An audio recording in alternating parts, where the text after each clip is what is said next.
Hi, and welcome to Something to Talk About. I'm Linda McNamee, and for the next hour, we are going to kind of go into cyberspace, kind of like a virtual reality, and we're going to learn how to stay safe in that environment. But before we get into the good stuff, not that this isn't good, but I would like to remind you that if you do have a question this evening, you can always give us a call at 781-270-9199. Or if you have a suggestion or a thought or an idea for a future topic, you can always email me at talk@bcattv.org. And as usual, I would like to thank the behind-the-scenes crew for this evening. We have staff members Chris Flaherty and Corey McNeil, who help keep BCAT running smoothly all the time. Thank you, gentlemen. We have Colleen Moore, Director Extraordinaire, Jolie Atwood and Liz Gillespie, who are volunteers who give up their Wednesday evenings to come here and help me out, and I greatly appreciate their efforts. Last but not least, I want to thank my husband Paul for staying home for Daddy Date Night. Hopefully the children will go to bed at a reasonable hour, and you can enjoy your scary Halloween movie. So now, all business aside, I would like to introduce my wonderful guest for this evening. We have Lieutenant Glen Mills, who is also the president of the Massachusetts Association of Crime Analysts. Yes. And also, analysts. What was it? Crime analysts. Analysts. Yep. Okay, what's the, yeah, okay. Sorry, I can't read my own writing, and It's okay. it's typed. Thank you for joining us. Thank you for having me. And tonight we are going to focus on cyber safety, Yes. which seems pretty overwhelming. Yeah, it certainly is. It's a The World Wide Web. pretty wide topic. Vast. Yes.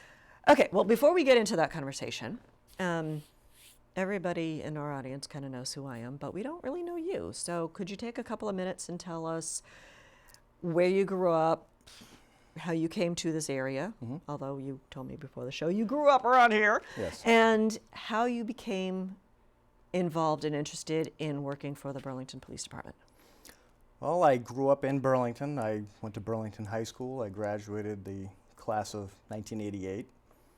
Several of the officers of the Burlington Police Department graduated high school with me. Okay. As a matter of fact, we have quite a few of us. Gee, I wonder how old you are. Yeah. Class of 88, yeah, that tells you right off the bat. So I grew up in Burlington. Okay. I'm a second-generation police officer. My father served on the Burlington Police Department for decades. Did he try talking you into it or He out tried of it? talking me out of it, actually. And that's a fact. He told me many times, you know, it's not the best job for your family and your personal life. And, you know, if you have some talents, maybe you can do something else and make more money and have better hours. How about you become an accountant? Yeah, architect, accountant, anything, right? So, and actually it's funny, my 3 of my sisters all became accountants, so. I have nothing against accountants. No, and nothing at other all. than, you know, accounting was the only class that made me cry when I right. took it in college. So he tried talking me out of it. He actually went to the last Lowell Police Academy back in the late 1960s, early 1970s. Where's Police Academy now? And I went to the first Lowell Police Academy Oh, when they reinstituted it in 1996. okay. So I grew up in Burlington, went to school here.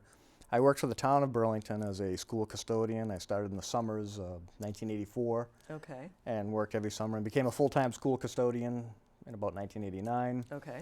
I got on the police department part-time in 1992 Okay. as what's called a special police officer. So those Okay. are the officers you see with the different colored Is shirts that like that are out. auxiliary type stuff? Yeah, Okay. basically. Do They they have still full. do that?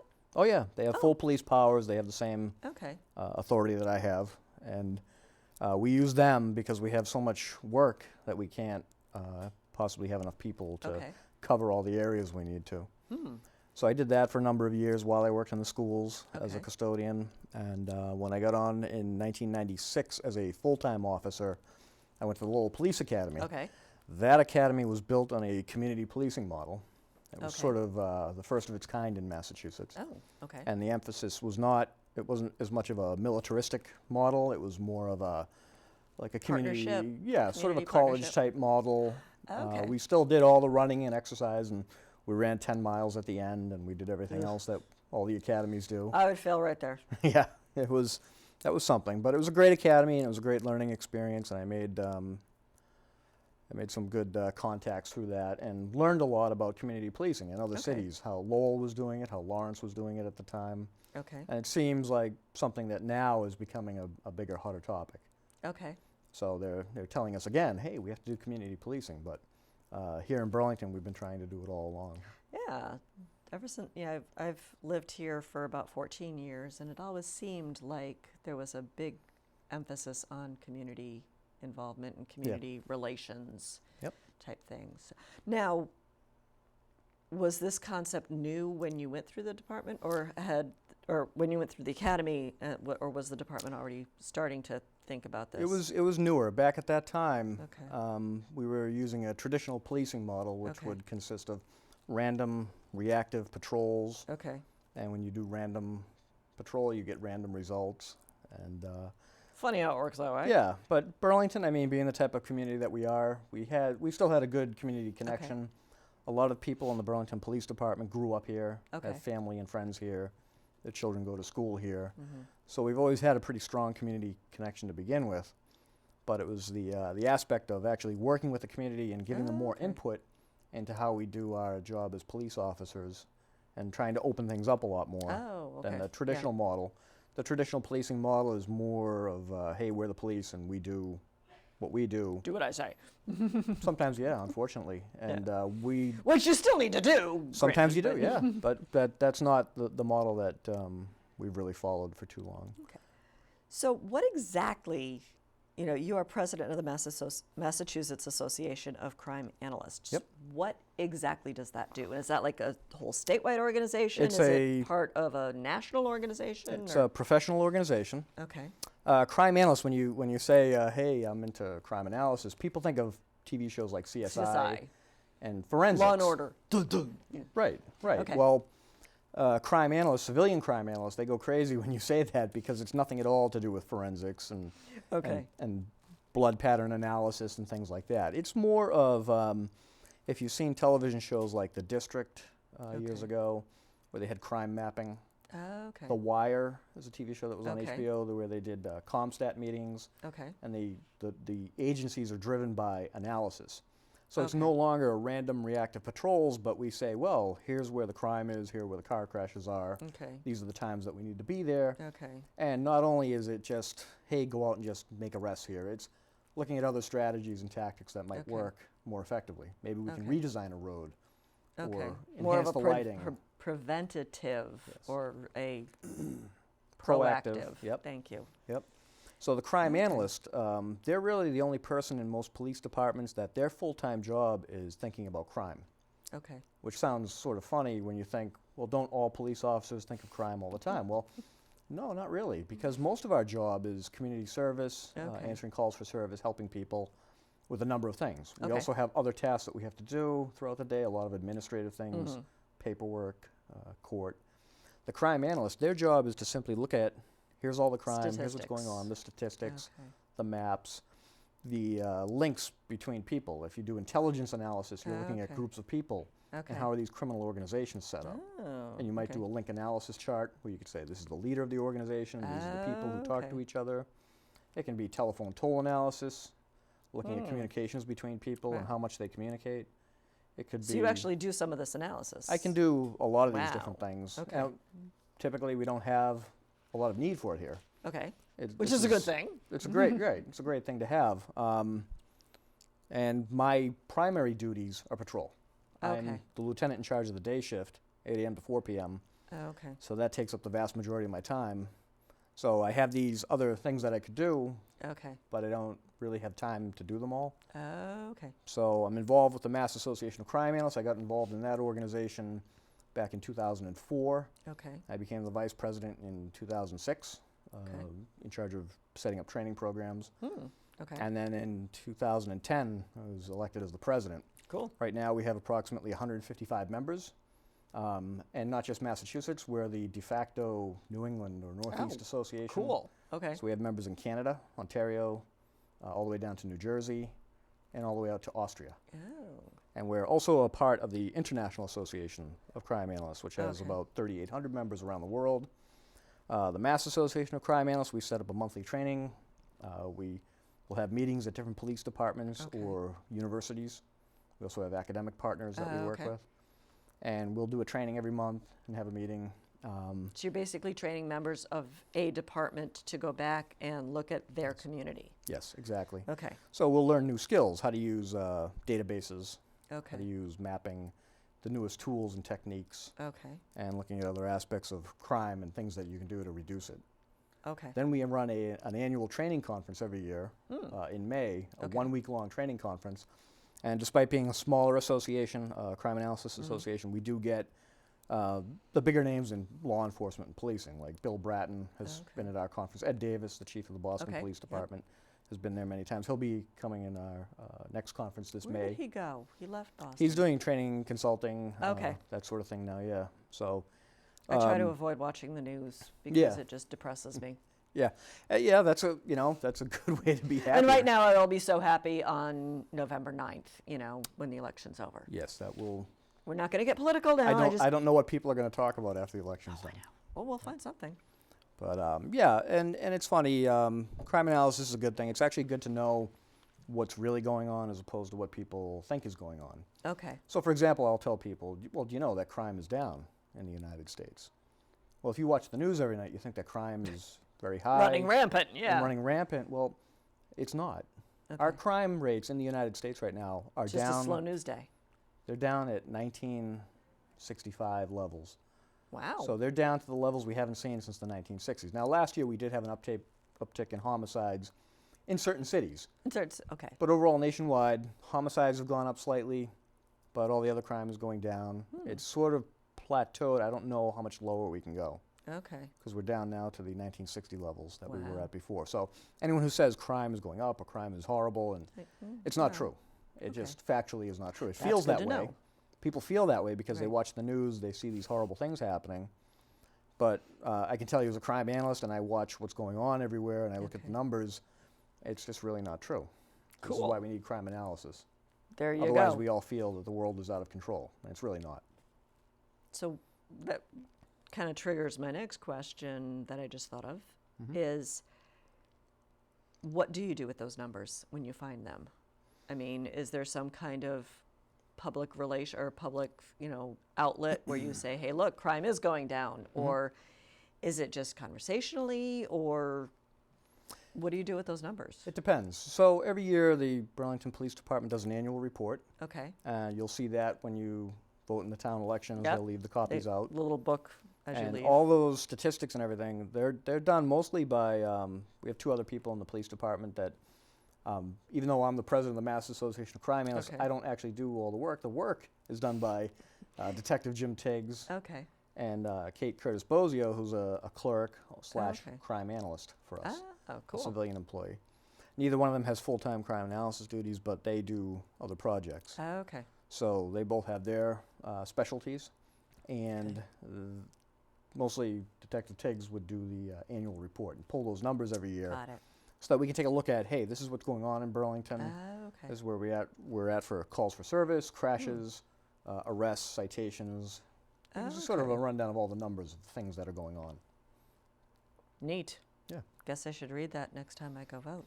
It's always interesting. It apparently is. So, with your work in crime analysis, how does that relate to the World Wide Web or cyber safety? Does it? It does. What happened through my career was I was very interested in technology from the beginning. As a kid, I had computers growing up, and I was on early versions of the things that were the precursors of the internet that we know I was today. about to say, right? like the Apple IIe, Well, even before that. Even Even before that. before that, Wow. yeah. Okay. So I had a Commodore computer. Okay. And if we look at the history of the internet started with something called the ARPANET Okay. back in the late 1960s into the Okay. 1970s, and that was the first time they actually networked computers Oh, and had okay. computers talking to each other. Wasn't it like a government project? It was absolutely a government Okay. university project.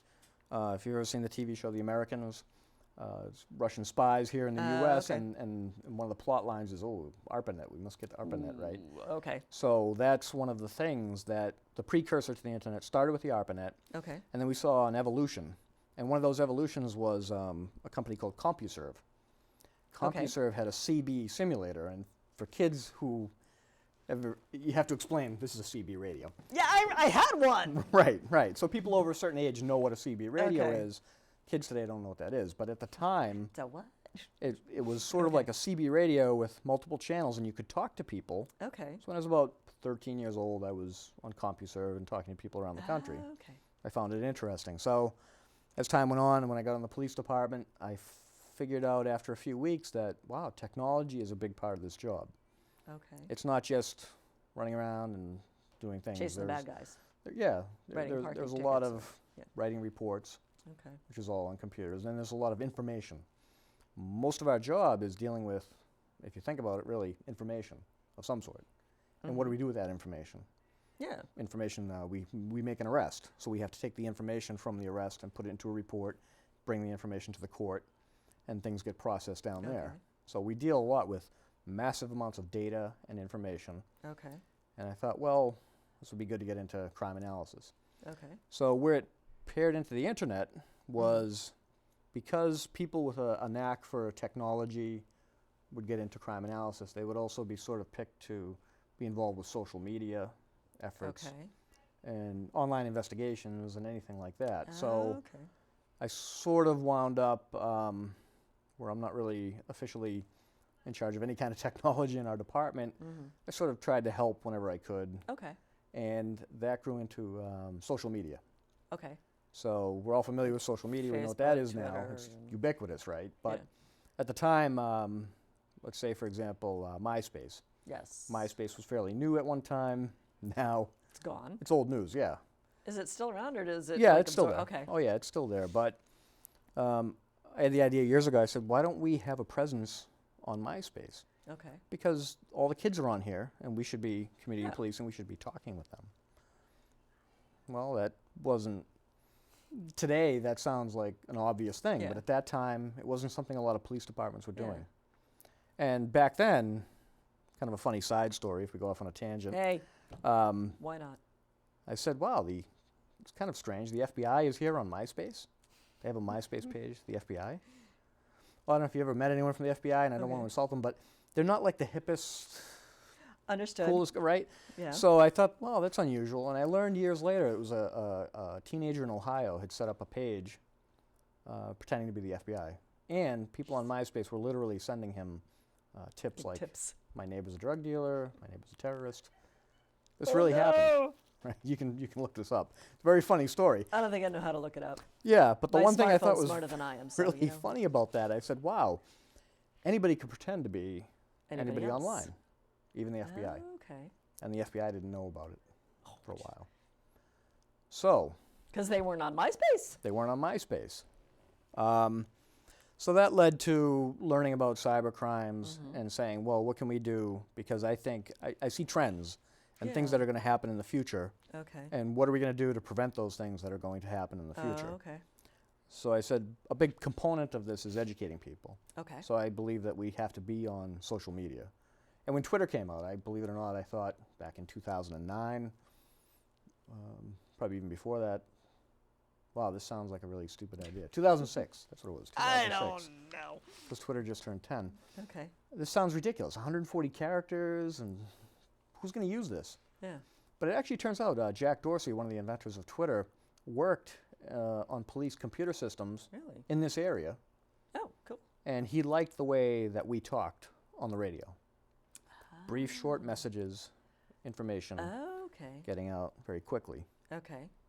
And it's actually perfect for police departments Hmm. because we can get a lot of information out very quickly now with this Okay. tool. So I got involved in social media, and eventually I started teaching classes to crime analysts about social media. Okay. And that led to a lot of people just ask me questions. So, Okay. hey, do you know about this? So I try to keep up on all Okay. of these different trends and all these different things going on. Keep a while little it's- database of databases. Yeah, and while it's not directly related to Okay. crime analysis, it's sort of one of the many things that crime analysts look at. Okay. because it's also an opportunity for crime to take place, or no? Oh, yes. Yes. Oh, yes. Okay. And actually, some studies have shown that where we see the drops in property crime, Okay. there may have been a almost one-to-one increase in cybercrime. Oh, okay. Dollar values. It's a multi-billion-dollar Wow. industry right now, cybercrime. And we're seeing, now we've just seen it in the news, 2 major stories in recent Okay. weeks and recent months that they're cybercrime, and Okay. one is affecting an election, and Mm-hmm. one has nearly shut down parts of the World Wide Web for Wow. a day or two. See, this is another reason why I don't watch the news. Right. I'm sorry, I'm not trying to. Yeah. So, how would you? Can you define like cyber safety? I mean, how do you protect yourself from the World Wide Web? I mean, it's worldwide. Yeah, huge. I just tell people, listen, there are a lot of things it's always changing. Okay. So if you're going to use online tools, Okay. you have to sort of start thinking about, well, what can go wrong when I use these tools? Pretty much everything that's connected to the internet Okay. can be hacked. So if you think, well, Okay. I'm on a secure website, this is a secure tool, or Okay. I encrypt my emails, no matter what it is, Okay. some way or another way, at some time, people will figure out a way to hack that and to get Yeah. into it. It's just a matter of time. Actually, that's one of the reasons why we went to a Mac instead of a PC at home, because people are too busy trying to figure out how to hack PCs that Right. there aren't that many viruses. There you are know. less, yeah. Because, like you said, people are going to go where the money is, and the money is in the Windows operating Yeah. systems. They're more common. Mm-hmm. So if you're going to invest time, energy, and effort into breaking into computers, well, Might as you're well go probably where gonna a go majority of for the. the larger Yeah. targets, right? Yeah, and that's exactly what's happened. But there are still viruses and Mm-hmm. things that can go wrong with. It doesn't matter what your operating system is, Okay. whether it's a mobile system or a laptop, a desktop. Okay. And even now in the future, I see a trend where we're going into an age of the Internet of Things, or IoT. You're going to be hearing this a lot more now. Okay.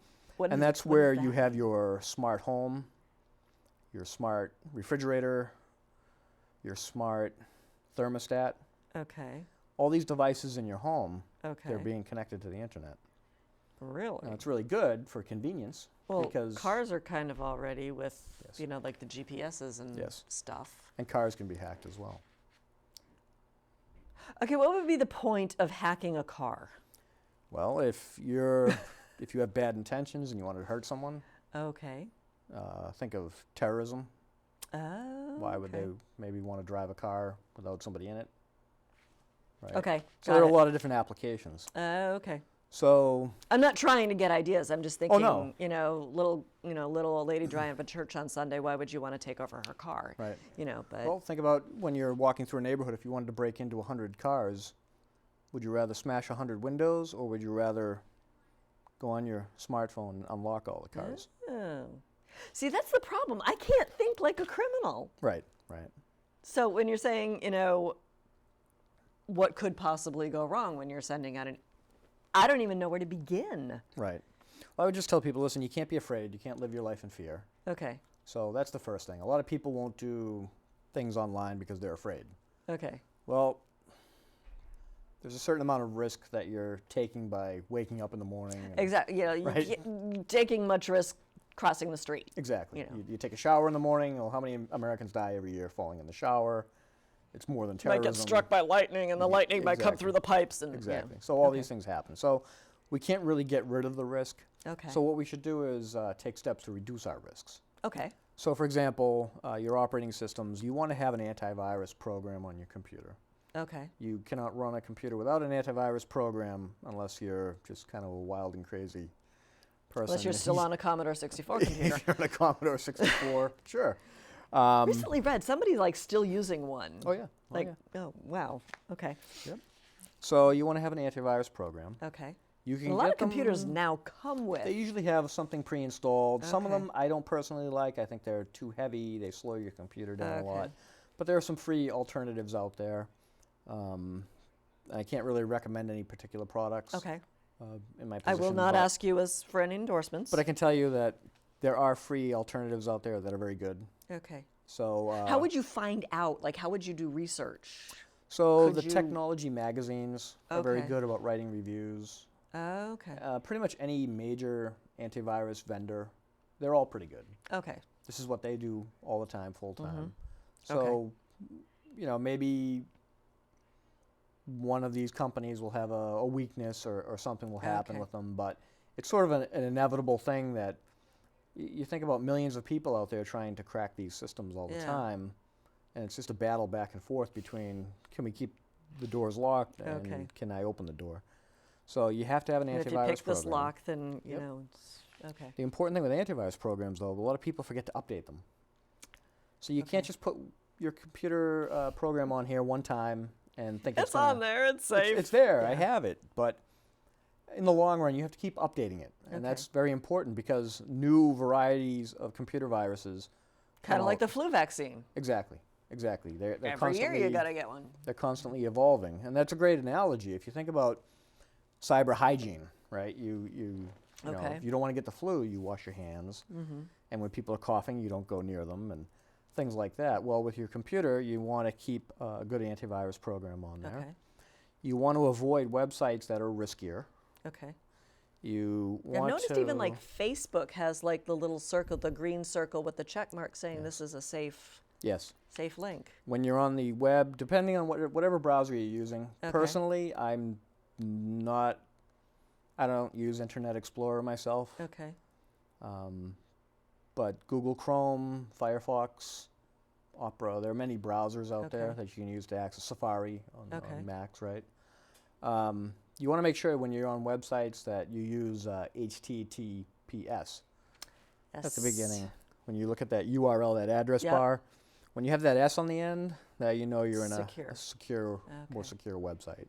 And there are plugins that you can use with these browsers to Okay. make sure you always have HTTPS on. So like for example, one plugin I use is HTTPS everywhere. So Okay. it'll default if I go to google.com, Okay. I have HTTPS, google.com, right, etc. Facebook. Okay. Everything is always the secure site. If it's available, it Okay. will default to that. So that's a little bit safer. So why is the other one still out there? It's because the way the world, Tim Berners-Lee, when he wrote the World Wide Web Okay. program way back when, that was the language that they used. And that's just the way it is. Okay. So more people are becoming more aware of this. And you're seeing even the vendor like Okay. Facebook, for example, they're taking steps now to make their websites more secure. Okay. Because now there is a liability on them if their sites get breached. Okay. There's bad publicity and sometimes even legal damages. We saw a major breach with Yahoo, and they said, oh yeah, by the okay. way, that was a few years ago that happened. Whoops. So you want to take those steps. You want to have some kind of program to go after bots and spy bots on your computer. So, Okay.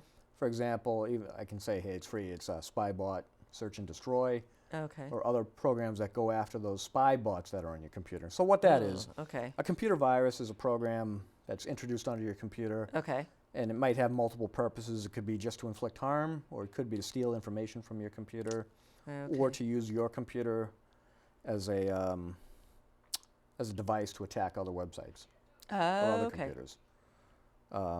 Spy bots are, like they say, spies. They're Okay. gathering information. There could be something called a key logger on your computer. Everything you type on your keyboard Okay. gets sent to somebody. Ooh. So if you have one of those programs gets introduced to your machine, now you're in trouble. Every time you log into every website, it has your password and all your information, right?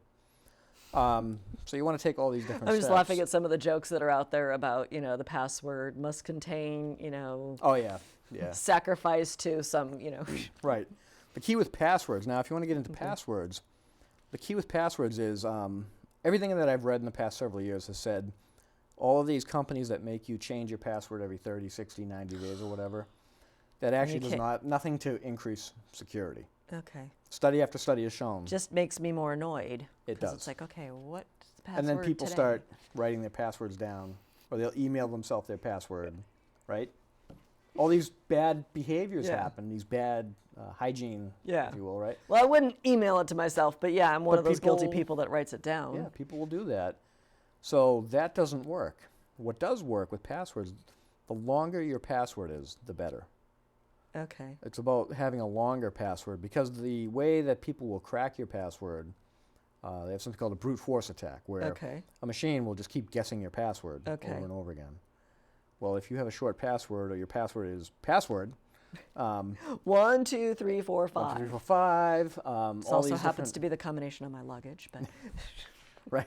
All these default passwords are very dangerous. Everything that you buy, you want to change those default passwords to something different. So coming up with a password that's like XQR7H, really, I'm just making that number up. The longer you can make it, the better. And a great But it could still be like a real word, though, right? Sure, yeah. Okay. And it could even be a sentence. Okay. My dog's name is Rover. Is a better password than Rover. ABC721, right? Yeah. So you can make a full sentence. Because if the computer's just randomly generating characters, you're no safer with a randomly generated than a okay. It takes longer, because now if you think of the movie War Games. Yes. Okay. And the computer was trying to guess the password. Yeah, that's kind of what's... Well, that's exactly what they're doing. They're trying to guess passwords. So the longer your password is, the longer it takes. It takes that much longer. Every character you add to that is another, 36 possibilities. Actually, more than that, because Plus it's, the numbers and the special characters. The special characters. So, at least 36, and then add all those things, 40, 50 things. Yeah. Times 50. Times 50. Every time you add another Yeah. character, you multiply by 50 the number of possible combinations, and therefore it's much harder to crack your password. And then you also have, case-sensitive passwords. Yep. Are all passwords case-sensitive? They're all different. They all have different rules. So I got to a point where we have so many law enforcement computer systems, I couldn't manage my passwords anymore. And I was pretty good at it. Yeah. But you can only remember so many. The first 12, And I started running out of tricks, and especially when they do the 30, 60, 90-day changes all the time. So now I use a password manager. Oh, okay. So a password manager would be one program that remembers all your passwords. It's encrypted. It has one long, complicated password. Okay. Once you log into it, now you have all of your passwords to every site that you go to. Okay. It's a good option for people who use a lot of different computer systems. Okay. It's not the best option. If you only use 3 different passwords, then you don't need a password really manager. worth it. But if you have many, many passwords, it's a good option. Now, if that gets hacked, you're in big trouble, because now they have all your passwords, right? Especially now, like, banks are encouraging you to do online banking and, online bill paying. And so in order to avoid needing the password manager, is it really necessary to have 12 different passwords, or can you have the same password for everything? You want to have a different password for every single website and every single tool that you use. Because if you think about it, think like a criminal. If I learn about you and I get one of your passwords on one website, well, maybe I'll look you up on Facebook and try to log in as you on Facebook. And if you're one of these people that uses the same password on every website, now I have that, then I might figure out where you do your banking, your email. Well, actually, if I get your email, then I figure out everything else about you, right? Because especially if I mail myself my passwords. Well, even if you get the, hey, Citibank, here's a new offer for add a credit card to your account. Well, now I know if I search your emails for the word bank, I'll find every bank that you do business with. Then I try to log into those sites with your same password. Okay. Right? So there are a lot of Makes techniques that the sense. criminals use to get those passwords from us. Okay. The biggest way now people probably get attacked would be through email. Okay. And a lot of that, they'll do different types of attacks. They'll send you an email that will look like an authentic email from a company you do business with. Okay. They call this spear phishing, and you'll see the email and you go, oh, hey, look, click here, and you'll click on something. And it might even bring you to a website that looks exactly like your online banking site. And you may not notice it's different by one character up on that long URL address bar. And might not have the S. Yeah, and you type in your login information, and now your adversary has it. Yeah. So that's one way they get to people. Okay. So never give passwords out in any way, shape, or form. Okay. Always double check that every site you go to is a safe one. website. Okay.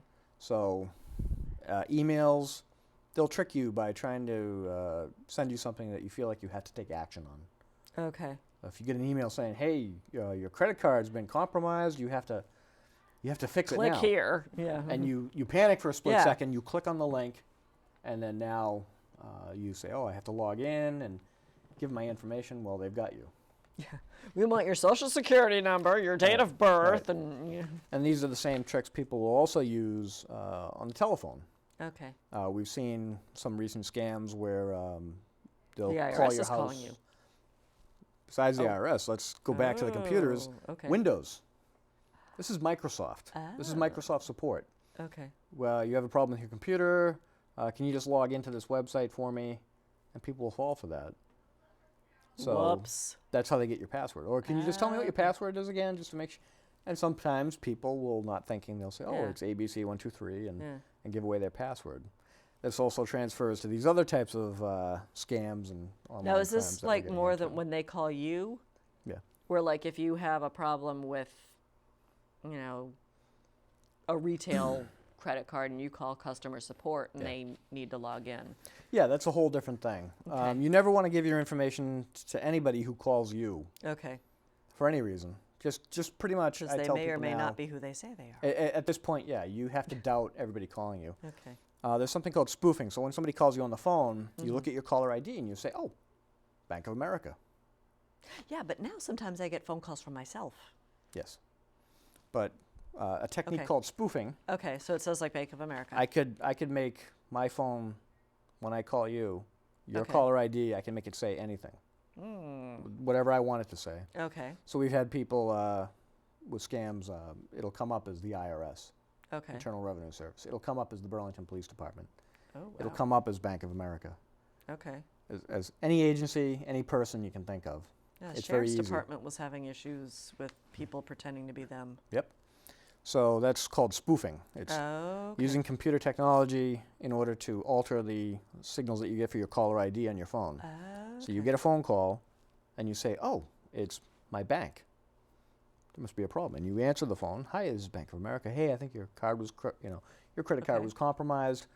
Can we just log in? Can we check some information?" Sometimes they'll say, "Oh, I just want to confirm your ID." They're calling you. Yeah, okay. What's your date of birth? What's your social security number? They'll do these different techniques. They'll Yeah. fool people. It looks authentic. So I can tell people from now on, you can't trust your caller ID anymore. Wow. Don't take it at face value. That's just Okay. one tool. Pretend like, back in the old days before we had caller ID. Kids won't remember that, but we remember that. And actually cords on the phone. And cords, Okay. yeah. So you can't really trust what that says. You have to confirm everything. Okay. So if somebody calls up saying they're your bank and there's a problem, just say, "Oh, can I call you back?" And then look up the number for your bank or your utility company Okay. or the police department or whoever it is who's calling you. Okay. No matter what it is, call them back. And don't ask them for the number. "Oh, can I call you back? What's the phone number?" Yeah. They'll give you a phone number to call. Right, it's not us. So you want to make sure you actually look up the number on your own Okay. and call that agency Now, would the back. number be valid? Whatever on you the look caller up, ID? but the caller ID, Okay. if it's a criminal, Okay. Because sometimes it says, Bank of America, 1-800, yes, you know. yes. So we have seen, in fact, that some of the clever scammers they've done recently the IRS scam. So the IRS scam, if you're not familiar with it, that's when somebody will call up claiming to be an agent from the IRS. They say you owe back taxes. Mm-hmm. They demand immediate payment, and they tell you if you don't pay right now, we're going to come to your house and we're going to arrest you. The IRS does not Okay. come to your house and arrest you. No. People are afraid of the IRS, but I can tell you right now, and any IRS agent will tell you, They're not going to come no, to we're your not going to house. call you on the phone and then come to your house and arrest you. Right. They just don't do that. They'll send you something in the mail. Mm-hmm. They'll say, "Hey, you owe some money." They'll ask you maybe to come on up and meet with them. They won't call you up and threaten you. And the other thing, they won't too, hunt you down. the IRS will never tell you, "Go down to the CVS and get some green dot money cards and scratch the numbers off and tell us what they are." That's right? They don't do that. Okay. Right? Yeah. So the criminals, what they'll use are ways to transfer money. Okay. They have to get your money. Usually they're not going to send someone to your house to go get your money because then they can get caught. or they may even be overseas a lot of times. Okay. So well, a the lot of times, IRS, you used to get those emails saying that, I'm a friend and I'm lost and I've lost my luggage and passport, but also your relative has passed away from the French Foreign Legion or something. yeah. There's so many different Yeah. scams out there. We could talk about them for days, Yeah. but the IRS scam So is the phone thing similar to like the email scams? yeah. Okay. It's just a different vector. It's a different. These are Okay. scams that some of them have existed for Different a very long delivery time, system. right? Okay. Prior to all this technology, Okay. we used to have things called bunco squads, and they dealt with Okay. scams and frauds, Okay. and they had different things they would call, like, oh, the pigeon drop was a scam where somebody would find money and say, oh, do you want to share the money with me? Well, you have to give me some money as an advance fee to show good faith, and it was a con. Yeah. So we had con men and scams for a very long time, for thousands of years. Well, now the technology has made it much easier and To hide your own identity. to hide your own identity and make it look like the criminal has the ability now to look even more authentic. Ooh, So they can send you to websites that look authentic. really good, Yeah. apps that are really nice. Yeah. There's a lot of technology out there now that if you are thinking as a criminal full time on how to exploit these technologies, some of them made, unfortunately, they make a lot of money. Mm. So the ways you keep yourself safe is Yes. to practice having some kind of doubt of anything that comes over your phone or into your email inbox, Okay. or even in the real world. Somebody knocks on your door and says, "Hey, I'm from the utility company, and I have to check your appliances." Mm-hmm. Well, did you call me and make an appointment? Yeah. This is a scam that happens. It's happened in this Okay. area, and what they're doing is trying to get into your house. Okay. And they'll come in with a badge, a name badge. Hey, utility company. Okay. And while they're in your house, they'll, steal your jewelry or your Oh, lovely. medications Okay. and things, right?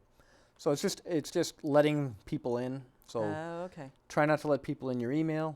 Try not to let people in on your phone, Okay. and don't let people in your house Okay. unless you invite them in.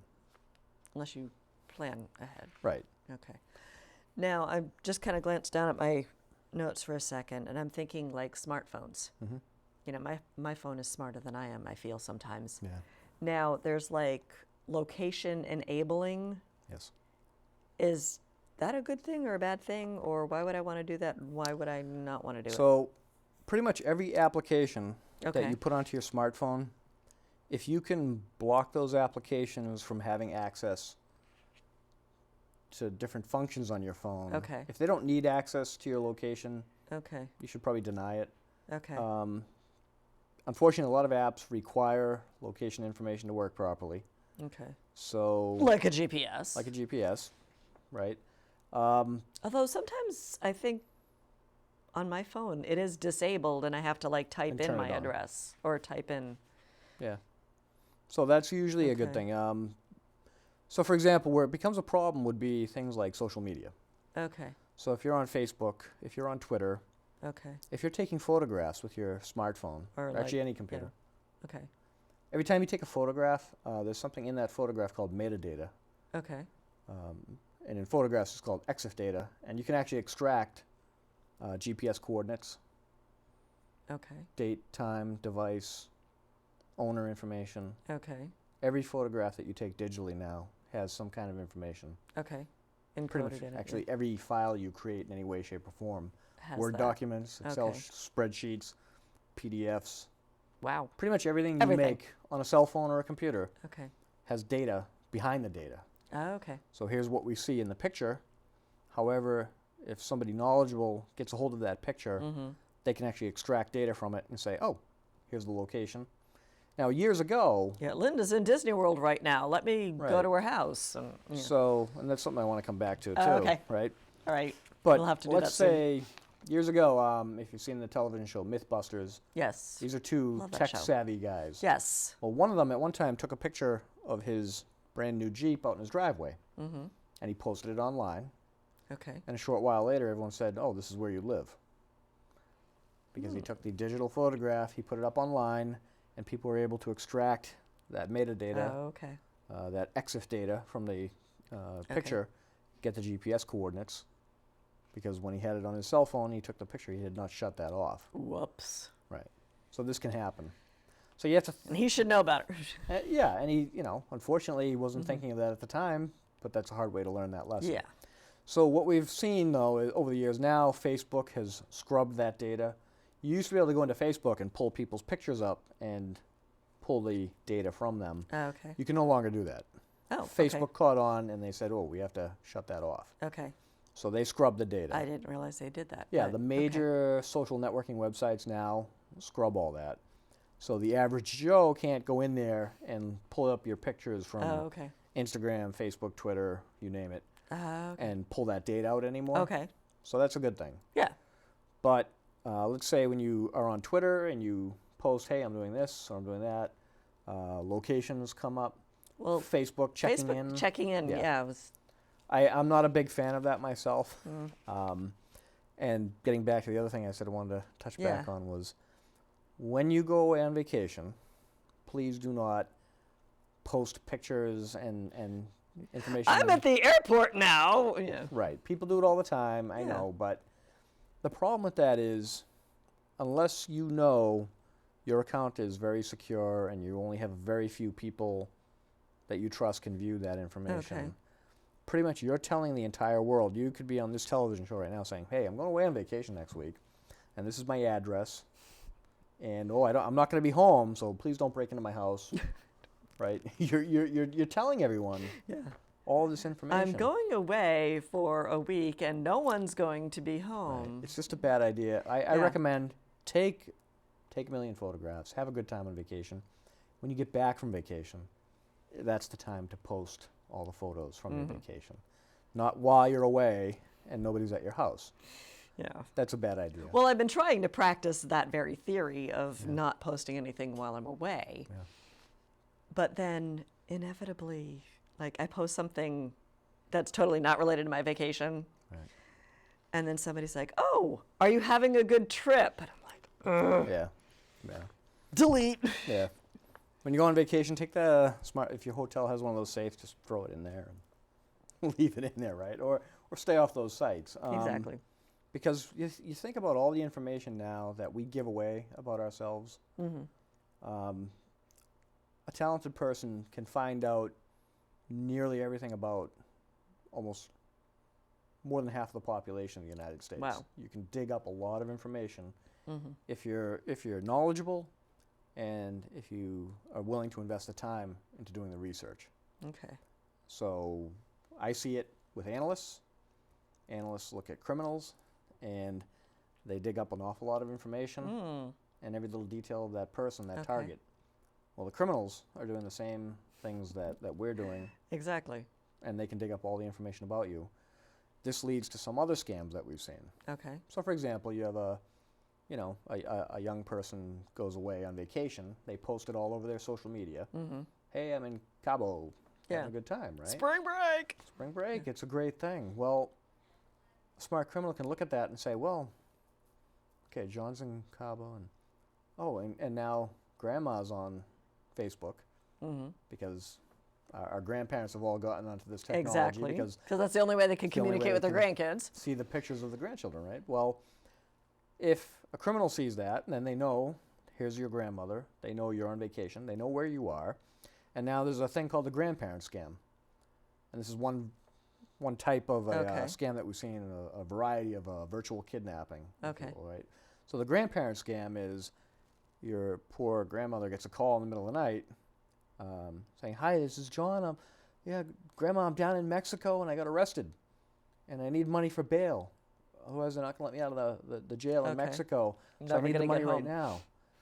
And the grandmother panics. Oh, my goodness, I have to help my grandson.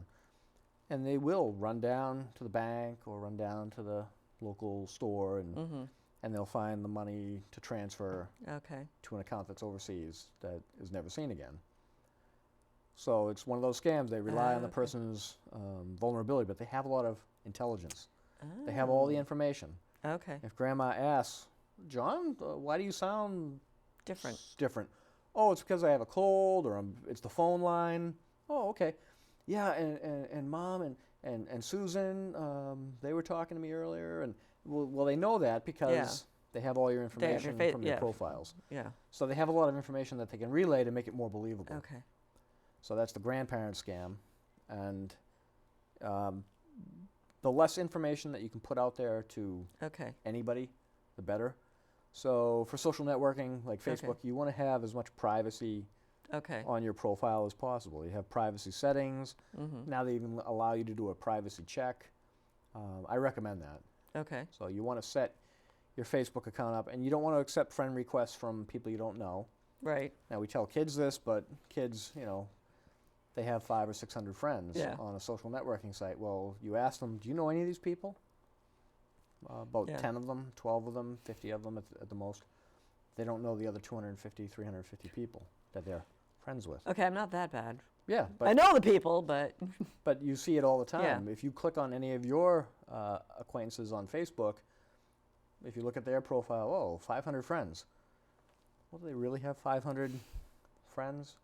Yeah. Maybe they do. Maybe they're really popular. But for the most part, you know, and even out of your friends, think about all the things we have going on in society right now. We have a lot of people. We have a huge opiate problem in the United States. We have a lot of people that are not themselves, and they're addicted to drugs, and maybe they know. And even some of your friends are like somebody that you went to high school with or college with. And you haven't seen them in 20 years. You don't know that their life has fallen apart, and they know you're on vacation, and they're desperate. Right. You know, you're leaving yourself open. So you really have to be careful about who you're connected to on social media and what you're putting out there. Right. It's sort of a, you know, think about, maybe I can disconnect myself from a lot of these people. And then secondly, maybe I can not put out so much information about myself that would make me vulnerable later on. So you mentioned like kids and, okay, we don't have a lot of time left, but how do you start introducing and teaching your kids? When's a safe time to allow your kids to go online? And how do you teach them that exactly who somebody says they are may or may not be who they really are? Right. I mean, how you do don't want to you don't want to scare children. We have a program we teach in Burlington called Rad Kids. Okay. We teach that in the summer, 2 weeks, 3 weeks every summer when we can. And in that program, we talk about every kind of safety, including strangers. So we say we don't want you to be afraid of strangers. Not all strangers are bad.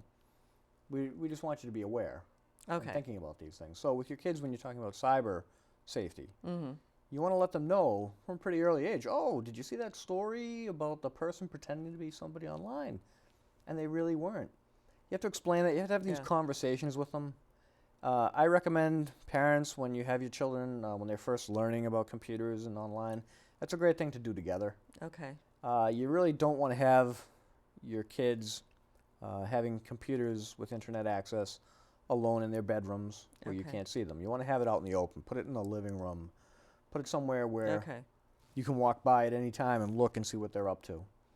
Have these conversations with them all the time. Talk about, you know, the good websites that are out there and the bad websites that are out there. Okay. And the things that they can do to be safer.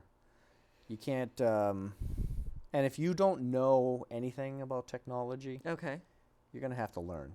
Because it's just part of our lives now. Right. So you're really going to have to take an interest in this. Okay. And there are some websites out there that are really good, that have a lot of information on them. Okay. And they made it very simple to read through these things and learn about the latest apps and social networking sites and what you can do to be safe on each of these different things. Okay. Now, your children with your phones, their cell phones, they're connected to them. That's another area of concern. There are applications you put on their phones. I would say, you know, one example, I have a relative who, when his kids got phones, he knew their passwords to every account. He had tracking on their phones. Now, some parents will say, well, I don't, you know, I trust my kids, and, you know, I don't want to make them feel like they're being monitored. But they can change their password. They can change their passwords. But, you know what, you want to maintain control until they're older. You know, you can't just hand a 7-year-old, here's a cell phone, and go have fun. Right. Because that's a recipe for bad things to happen. Yeah. You know, they can't make those decisions yet. Right. So you have to help them. And I'm not saying hover over them and control everything in their lives, but just be involved and trust but verify. Got it. So anytime you see something on their phones, you might want to ask them about, hey, what's that app? What's that website? What's that game you're playing? Okay. And try to learn about these things and what they're into so that they're not just running off. It's the same. You wouldn't let your kids run off in the woods in the middle of the night to go out and play. You would be with them, right? Okay, now, I know we're running out of time, but you mentioned like gaming. Yes. And there is the online gaming, and you can like play virtually with all of your friends. Right. I mean, how do you protect yourself from something like that? Because exactly, some, psycho child molester could be pretending to be, Joey from around the corner. So you want to talk to your kids about, hey, don't give your information out. Never tell anyone your last name. Never tell anyone where you live, ever. Never tell anyone your phone number. If people start asking you questions about who you are, where you are, and things like that, you never want to give that information out. These online gaming systems, and you also want to keep that, just like your computer, you want to keep those gaming systems right in the living room, right in the areas that you can monitor it. Okay. Because they're live gaming, they're talking to people around the world. Well, you want to be able to listen to that and see what they're up to. Okay. And that way, if anything strange is going on, you can intervene right Yeah. away. If they're in their bedroom playing that with the door closed, you don't hear what's going on. Exactly. And that's just, again, that's not, it could be dangerous. And I'm saying, Even though your child could be a saint, someone else your child could be the might greatest kid in the world. not be. But what we found over the years is predators are Okay. using all of these tools to get at your children. Oh, okay. Whether it's sexual predators, and even more recently, we've seen the phenomenon with the terrorism. Oh, okay. Okay, for example, and they use the same type of behaviors. Mm-hmm. So they'll do an online, what we call grooming. Oh, They'll make friends with the person. They find the vulnerable person. It's the same as the child molester or the ISIL dash terrorist. And they try to find people who are vulnerable, and then they try to find ways to take advantage of them. okay. They become friends with them. They make them feel important. They make them feel loved. Mm-hmm. And those people that are out there that are missing things in their lives, they need something to grasp onto. Okay. They're especially vulnerable. And whether it's a dangerous ideology or, hey, come meet me in the park, bad things can happen. So they're looking Right. for vulnerable people, and these technologies have made it possible now where they can access these people by the thousands. Oh, wow. Okay. In the old days, they had to drive in the park and try to find a kid. Well, now they go online. Mm-hmm. And, okay, well, I had no luck with this kid. Let me work on the next kid and the next kid. And the Oh, next wow. kid, and let Okay. me become friends with them and fool them or even tell them, hey, I'm a 40-something-year-old guy, but you know what? I'd like to meet you, and maybe we can talk at lunch or something, and these things happen. So you really want to have those conversations with your children all the time. Just say, and not, again, don't panic, Yeah. don't be afraid of the world, but just talking to them. Say, listen, there are people out there that are going to try to take advantage of you. There are people out there that are trying to get information about you. Or they're even trying to get information about your parents. You don't want to tell anyone Right. all this information. Try to keep it very close to the vest. And lastly, I would say even the parents, great thing to do is Google yourself. Put your own name into Google. If Okay. your name is like a John Smith or something, well, you're going to get a million results. Yeah. So maybe you put John Smith in quotes to get an exact quote. Okay. And then Or use your Burlington. middle initial or something. Right. And another great tool I recommend is called Google Alerts. Oh, what's that? Everyone should use Google Alerts, put your name in, put your children's names in, and every time, you can have once a day, you get a digest, an email sent to your inbox, every time you're on the internet on a new website. Oh. Google is constantly scouring the web, Okay. searching and indexing. And so, for example, I get, every time somebody says Glen Mills and police on the internet, Okay. I get an email, Wow. right? Because I want to know. Or Okay. Burlington Police Department, Burlington Mall, there are different phrases, crime analysis. So I get all these Google alerts every day. I get a digest, and I Okay. can quickly look. Now, there's a Glen Mills, Pennsylvania, a town Okay. in Pennsylvania, so I get a lot of those stories. And Okay. there's a place called Huffman Mill Road. Apparently, a lot of drunk drivers live there. I don't know what's going on there, but Okay. it's just something. It's kind of a good tool when you think about identity theft Okay. and some of these online crimes. So if you have a young child and you get a Google alert, Okay. you know, Joey Smith in Burlington, and you go, oh, that's my son. Okay. Why is he on this website? Then you click on it. Maybe you'll see, oh, it's a newspaper article. Okay. And, you know, here's the baseball team. Or is it something more concerning where you have to say, oh, what's going on here? Cool. Do you know what? You probably hear that beeping. Yes. We are out of time. Out of time. So It went by very quickly. Thank you very much. Yep. I've learned a lot, but I have a feeling that a sequel is going to be in my future. Yep. And I want to thank everyone for tuning in this evening. Hopefully you found our conversation as informative as I have. Have a wonderful evening, and I'll see you around town. Good night. That's really loud.